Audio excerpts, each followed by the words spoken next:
You know what? This topic today is going to be the scariest things about dating in your late 20s.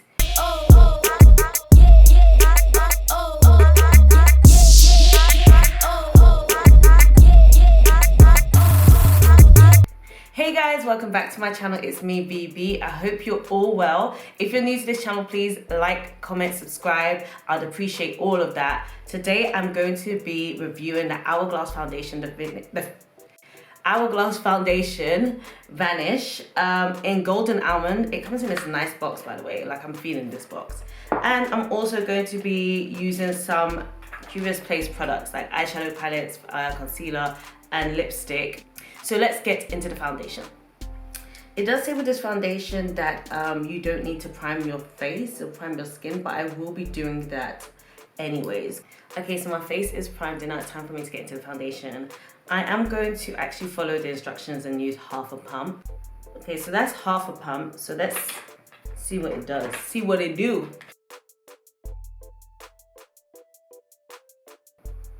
And just a quick advice, do not use more than one pump. Half a pump is actually really good. Like, it's really good. Like, always do the face to chest test. It's not too bad. It's not too bad.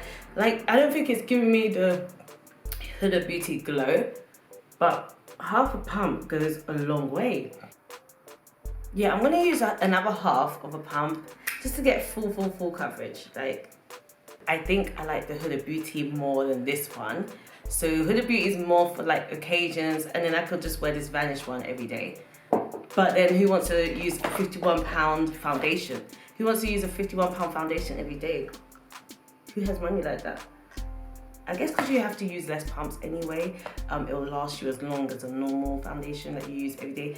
But then again, it's like the high street brands are killing it in terms of foundations and the longevity of them during the day and how they wear and just how matte they are for the complexion ranges and everything. And they're a fraction of this price. So Vanish, I'm not too sure who their target market is, to be honest, but we move. So I'm going to now prep my eyelids with my 20'S Place concealer. I'm using shade 13. And I'm going to get ready for the eyeshadow. So today I'm going to be using the Saharan by 20'S Place.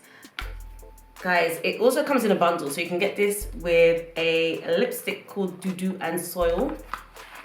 Dudu is something, especially in Yoruba, we say it and it means black or dark. So this is Dudu. I'm going to be using this and I'm going to be using the Sahara palette. Soil is more of like an orangey, like it's more of a clay color, like this color here. But I didn't get it as a bundle. I got it separately because I didn't want the soil. I didn't think it's going to look nice on me. But this is a matte lipstick. It's black and this has press-on pigments and matte shades too. So we're going to do something cool today and let's see how it goes. I want to start off with Sokoto. Number one thing I find about scary about trying to find love or falling in love in this day and age. Okay, that's my topic. Falling in love in this day and age, things I find scary. So one of the number one scariest thing for me when it comes down to dating and looking for love is the fact that I don't know if a guy's telling the truth or not. There's so many like people that do things for likes or just to look good and everything that you can't decipher which one's genuine and which one's actually just for an image. And that's scary to me. Like, I just feel like, oh my gosh, when it comes down to dating, is the guy telling you the truth? Like, does he really like you the way he's saying? Is he talking to anyone else? Like, that's another thing, because me, when I date a guy, when I like a guy, like, I like him, like, only him. I'm probably just speaking to only him. And the rules of dating, that's not part of the rules. Like, dating is dating. Like, you date different people until you put yourself in a relationship. And I don't know if my heart is, like, maybe too sensitive, but that's one thing that scares me, if a guy is really just talking to me alone. I know in time will tell everything, but the older you get, the less time you feel you have. And that's the thing that scares me. And then you invest your time with someone and then you realize you're talking to another girl and you feel like you're in a competition now. Do I have to, like, what do I have to do? Do I have to jump through ropes and hoops and stuff to impress you to now be contender number 2? Like, I don't really like that feeling. That's not really something I would do. When I'm talking to a guy, I'm talking to a guy. when I like one guy, I like that one guy. And if we're dating, I'm dating just you. So when it comes down to nowadays, I know people date multiples, and I can't really grasp onto that movement. It's not a movement I typically would follow. So I feel like that right there scares me. That scares me. And I know this is coming from a girl that was on Tinder, but I was on Tinder talking to different guys, but I never met all of them in the same time. Like, I met one, and when that died, I didn't meet. I stopped and was talking to someone else and then met him. Do you know what I mean? Like, it was never, oh, I want to meet him on Wednesday, and on Thursday I'm meeting this one. I could never play that game for some reason. Okay, so now I want to go a little bit into Chad. Another thing that scares me as well is if the person has children. Obviously, this day and age, some people are having children by the age of 15, 16. So it's like, it's kind of sometimes harder to find someone who hasn't got a child than it is to find someone who has got a child. And the older I get, the more likely they are to have a child at least. But that scares me. Like, I wouldn't want like baby mama drama. Like, can you imagine baby mama drama? Like, no way. Me and my 5'1" self would exit stage left. Like, I'm not even joking. That's another thing.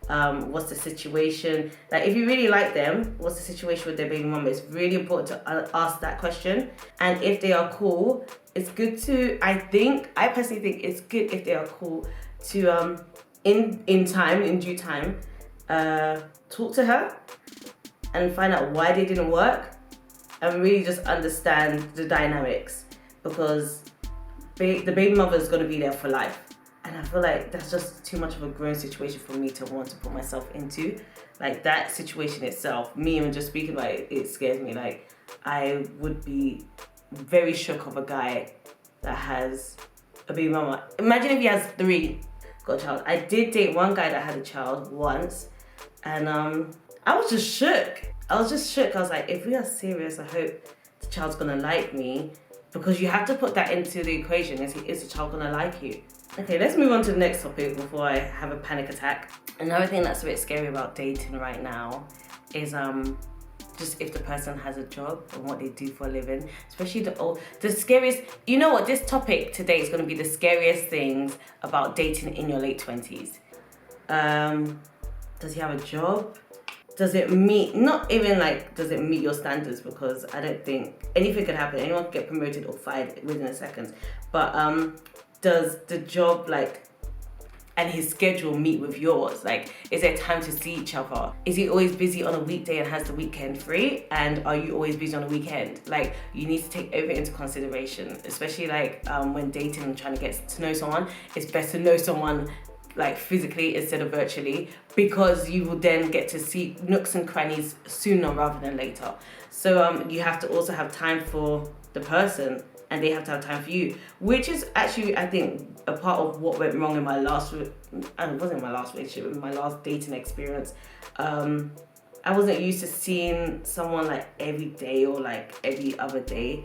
And yeah, and I think he was used to having that type of relationship with someone, and it just wasn't something that floated my boat.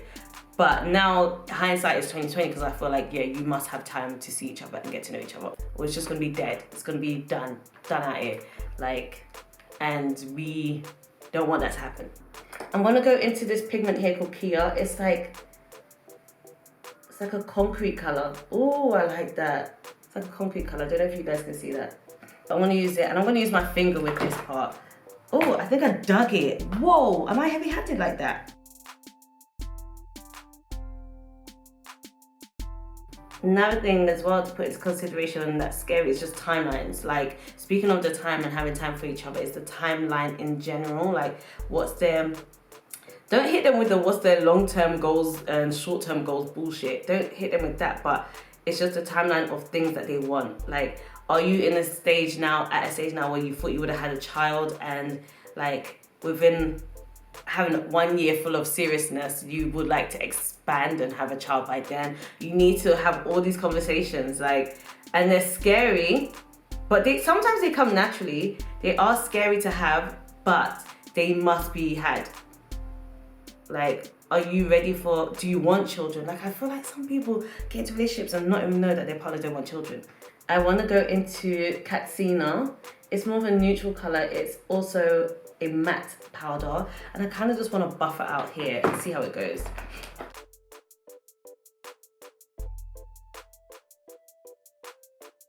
Another scary thing is when like people try to hook you up with their friends, and it's like, no disrespect, if you're not interested in that friend, now you run the risk of ruining your friendship. And so everyone wants to play matchmaker as well, and it's like, oh my gosh, could you please relax for a hot second?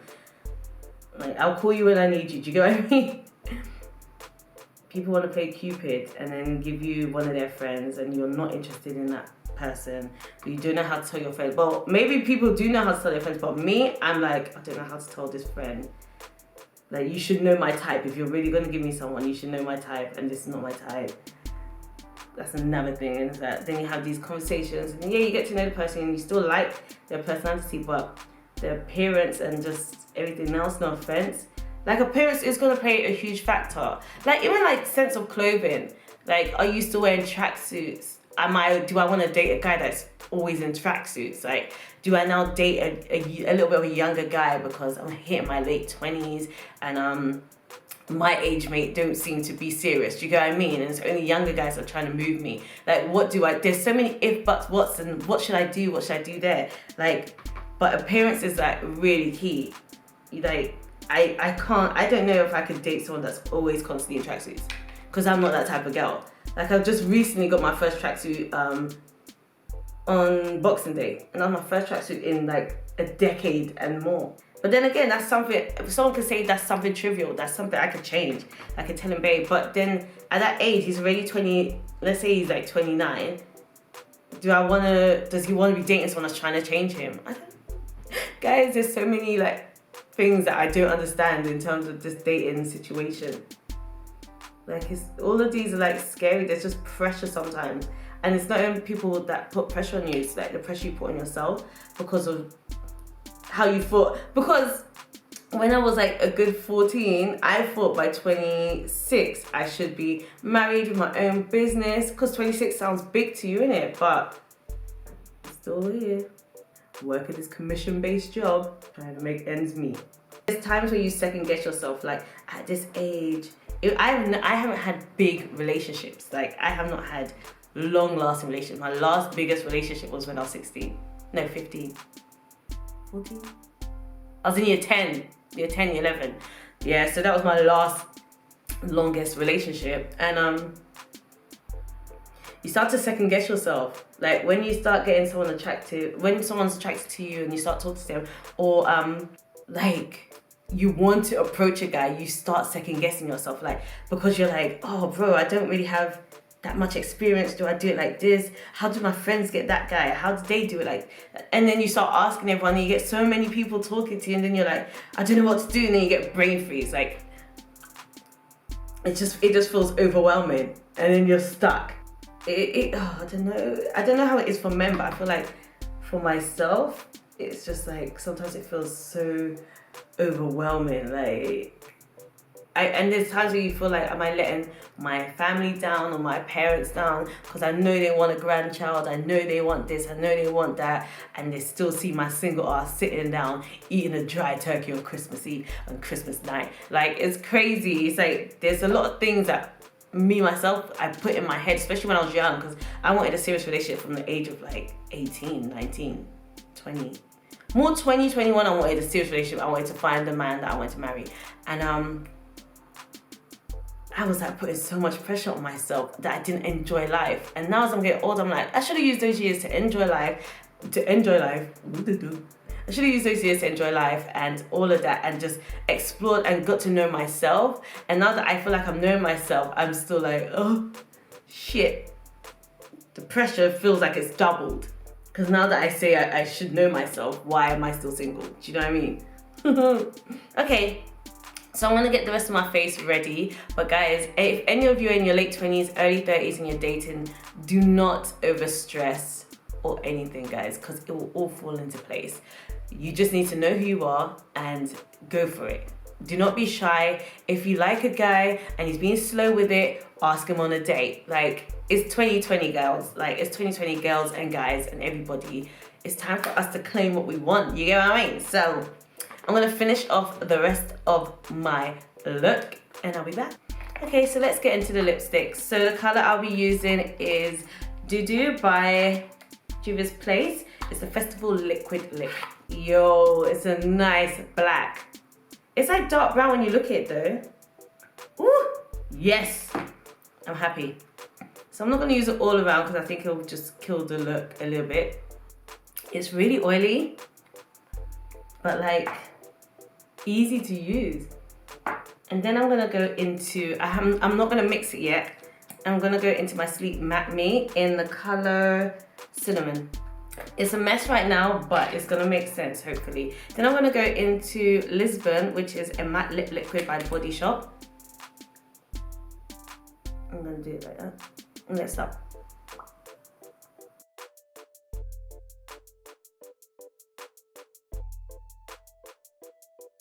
Okay guys, here's my final look. I hope you like it. I love the 20'S Place Doo Doo lipstick. Like, I think their matte lipsticks are amazing. I've only used one, so let me not say matte lipsticks. I've only used this one, and I feel like I'm gonna go back on their website and buy some more. It'll take another 6 weeks to fucking come. The eyeshadow as well, I love the eyeshadow. I'm not gonna lie, this Saharan palette actually did bits. Also, is it worth its price, the Hourglass? Really, that's really down to the person. I don't think I can see myself spending £51 a pop every time I need foundation. But I do think you can use this every day, which is amazing. I do think Huda Beauty is a cheaper alternative because it gives you the same type of cover and everything. But the only thing is you can't use that as an everyday foundation. So this is really good. But you do get less for your money, but you need to use less pumps. So it's a good foundation. I really like the finish of it. For the past couple of days I've been using it. It holds on well, but it will like crease around your smile lines over time. And if you have oily skin, you will need to dab yourself a little bit over time. But it only starts to really break up on its like 10th, 11th hour. Again, like I said, there's so many difficult things about dating in your late 20s, but it's not the be all end all. Like, there's so many times in life where we think we've got to the place that we need to get to, and then we realize there's also steps ahead that we should get to there too. So guys, do not feel any pressure. If you're in your 20s, 30s and you're single, no pressure or anything, because I realize that things are gonna happen in their own time, and the best things happen, and the best thing goes to those who wait. Be sure to like and subscribe. I don't know why I started dancing, I heard a song in my head, but be sure to like and subscribe, comment down below, and I will see you in my next video. Bye.